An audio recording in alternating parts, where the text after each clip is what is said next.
Okay, welcome to episode 17, and we are now in 2nd Nephi 5, and if you're reading along and things, you probably find that this is a lot faster reading than 2nd Nephi 4, at least the last half, as I read yesterday and pointed out that I could spend the whole week talking about those verses.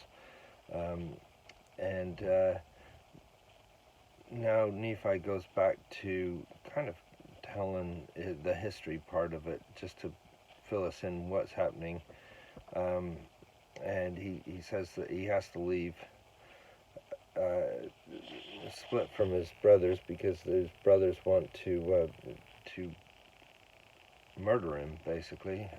It kind of wonder how somebody gets to that point where they actually feel like they have to kill their own brother. You know, I'm sure my brothers felt that way sometimes with me, but that's okay. That's just what brothers do, I guess. No, but Nephi then goes off.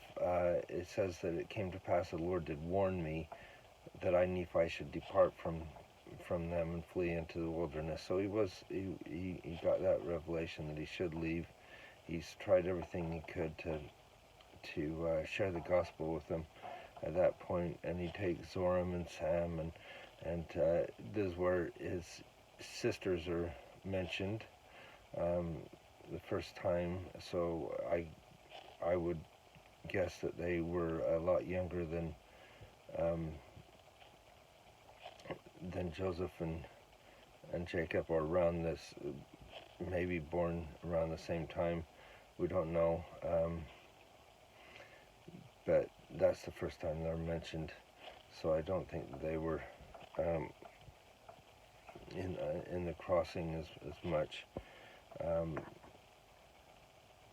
And then they found a place that's called Nephi, and it says, and we did observe to keep the commandments and statutes, or judgments, and the statutes and the commandments of the Lord in all things according to the law of Moses.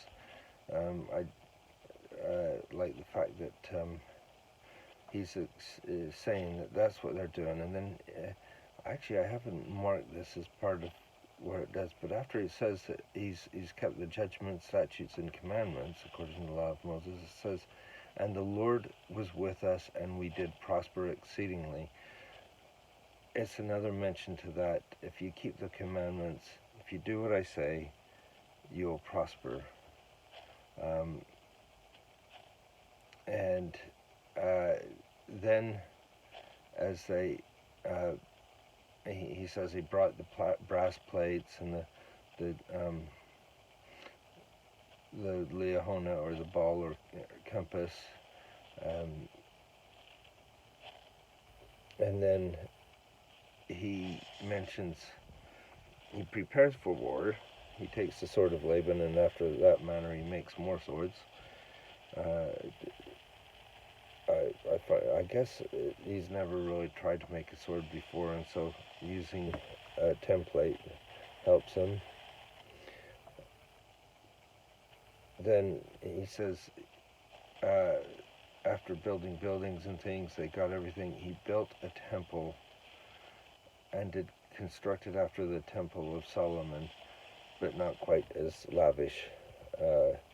So a temple became very important to build, and it doesn't say here, but I would think that he felt inspired to do that. He knew that he had a rough blueprint from the scriptures to follow to make the Temple of Solomon.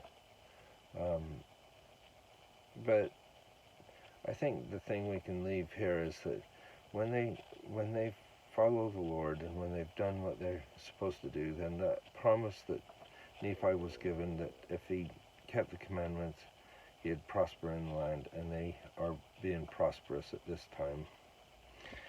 And that's where we'll leave it today, and I hope you have a good day.